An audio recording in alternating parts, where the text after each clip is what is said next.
माऊली तुकाराम ज्ञानेश्वर माऊली तुकाराम ज्ञानेश्वर माऊली तुकाराम ज्ञानोबा माऊली तुकाराम ज्ञानोबा माऊली तुकाराम ज्ञानोबा माऊली तुकाराम. जगद्गुरु तुकोबारायांनी, संत माऊली ज्ञानोबारायांनी, अनेक संतांनी ही पंढरपूरची वारी केली. आपल्याला वारी म्हणजे काय नेमकं समजून घेतलं पाहिजे.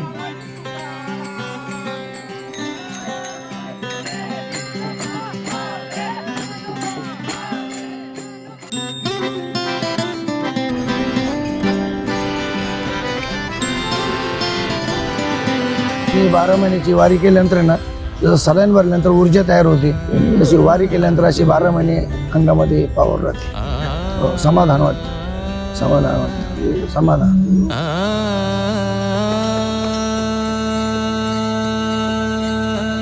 जय जय रामकृष्ण हरी. वारी आपल्या महाराष्ट्रामधील शेकडो वर्षांची परंपरा.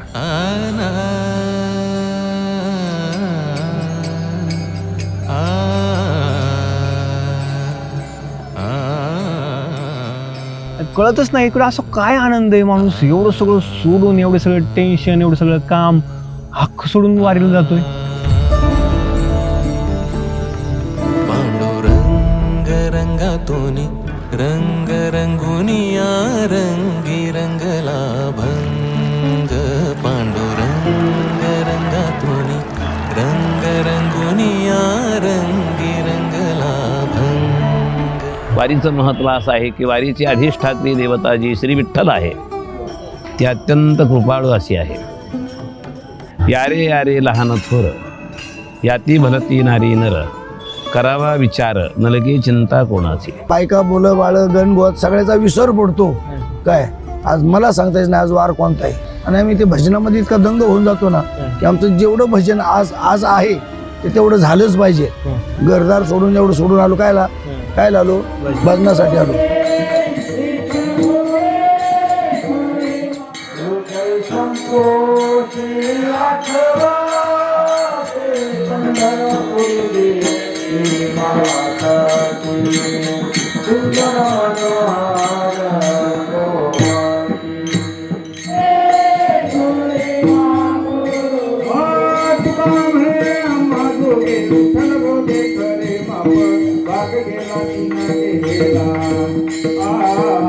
ज्ञानेश्वर महाराज, तुकाराम महाराजांचं ज्याप्रमाणे मन रंगलेलं आहे त्याप्रमाणे वारीमध्ये 3 प्रकारचे तप घडतात. कायिक तप, वाचिक तप आणि मानसिक तप. 3 प्रकारचे तप घडतात. कायिक तप ते आहे की आपण चालतो. वाचिक तप ते आहे की आपण चालत असताना मोकळे चालत नाहीत, तर ज्ञानोबा तुकाराम, रामकृष्ण हरी, संतांचे भजन म्हणत, अभंग म्हणत चालतो. त्याने वाचिक तप होतं. आणि मानसिक तप ते आहे की सतत पंढरीनाथाचा आपल्याला थरछलाचा ध्यास लागला पाहिजे. कधी एकादशी आषाढी आहे असं वारकऱ्याला वाटलं पाहिजे. कधी पंढरपूरला जातो आणि विठ्ठलाच्या पायी मिठी कधी मारतो असं वारकऱ्याला वाटलं पाहिजे. दिव्य सोहळा पाहुनी डोळा देह हा माऊली माऊली झाला. छोट्या मुलांपासून तर म्हातारांपर्यंत सगळ्या लोकांच्या चेहऱ्यावरती एक वेगळाच आनंद, एक वेगळाच उत्साह दिसतो. 80 वर्षाची म्हातारी वयोवृद्ध माणसं सुद्धा 5-10 वर्षाच्या मुला इतक्या उंच उंच उड्या मारून फुगड्या खेळून आनंद घेतात. तुका म्हणे वृद्ध होती तरणी रे. जी म्हातारडी कोडला तांबे इकडे करीत नाही ती सुद्धा एवढं गटवडू घेऊन सकाळची गेले 8-10 दिवस सगळे चालत आहेत. उन्हात, पावसात, सकाळपासून ते रात्रीपर्यंत नुसतं चालत नाही, तर भजन चालू आहे, कीर्तन चालू आहे. भजनामध्ये थोड्या थोड्या वेळेला एकदम उत्साहाने नाचत गाजत भजन करतात. हे लोकांकडे एवढी ताकद आली कुठून? हे वारकरी इतकी एनर्जी त्यांना भेटते तरी कुठून? पांडुरंग देवतोय ना, जगाला पूर्ण उरलाय माऊली. तो काय देवतो म्हणा हात निर्मातीने केलाय. सिरियस अजून काय दे बाजी. देह विठ्ठल विठ्ठल झाला, देह विठ्ठल विठ्ठल झाला. नाम घोषात देह हनाला, देह विठ्ठल विठ्ठल भगवंताला लागतंय काय? भगवंताला फक्त पंढरपूरची वारी, आषाढी कार्तिकी माझं विसरू नका कोणी सांगतच गुज पांडुरंग. त्या पांडुरंग परमात्म्याची भक्ती करण्यासाठी जी साधना केली जाते, अगदी ती साधना म्हणजे पंढरपूरची वारी आहे. मग दिंडीतल्या सर्वच गोष्टी आवडतात. पाऊस आला तरी आवडतो, जमलं तरी आवडतं, चिखल झाला तरी आवडतो, सगळं आवडतं. आमचे शेजारचे सगळे जेवढे वारीत आले तेवढे मला आनंद सांगितला, अण्णा तुम्ही द्या वारीला, अण्णा तुम्ही द्या वारीला. आणि मला हा आनंद उठण्यासाठी आणि मला यांचा काकडाचा बहुत आनंद जास्त वाटतो, त्या आनंदासाठी मी या वारीत प्रवेश केला. आणि इथून पुढे मी आहे, जो पण मला होते तो पण या वारीत मी राहील ही मी तुम्हाला ग्वाही देतो. काहीतरी एक वेगळी गोष्ट आहे. वारीचा अनुभव एकदम वेगळा आहे. म्हणजे वेगवेगळ्या प्रकारचा अनुभव आहे. म्हणजे ते चालण्याचा अनुभव, भजन ऐकण्याचा, नाचण्याचा आणि त्या सगळ्या वातावरणाची एक वेगळीच एनर्जी.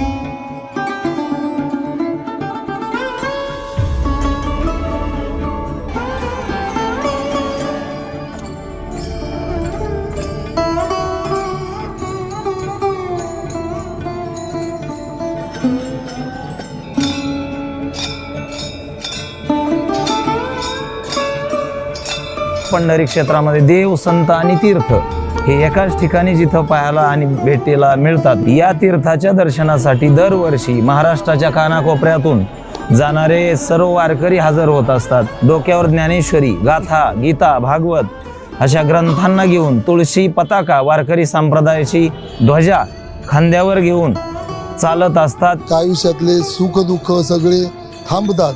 दुःख झाले परवा एवढं तरी एका भगवंताच्या नामस्मरणाने ते छोटं होतं. ते छोटं झालं की आयुष्य सुजलाम सफलम होतं. म्हणून दिंडी काढण्याचं महत्त्व आहे. असा सुख सोहळा स्वर्गी नाही, म्हणजे आपण मेल्यानंतर सुद्धा स्वर्गात पाहायला मिळणार नाही. हा सोहळा असा अवर्णनीय सोहळा म्हणजे माझ्या माऊली ज्ञानोबरायचा, तुकोबरायचा आदी संत मंडळींचा सोहळा म्हणजे पंढरीची वारी. याच देईकडे देवाचे भजन आणि काही ज्ञान नाही कुठे.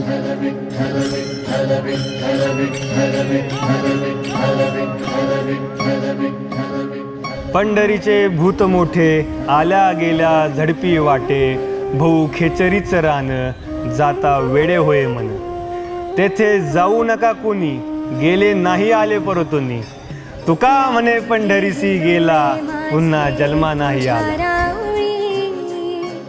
तुझे नाम घे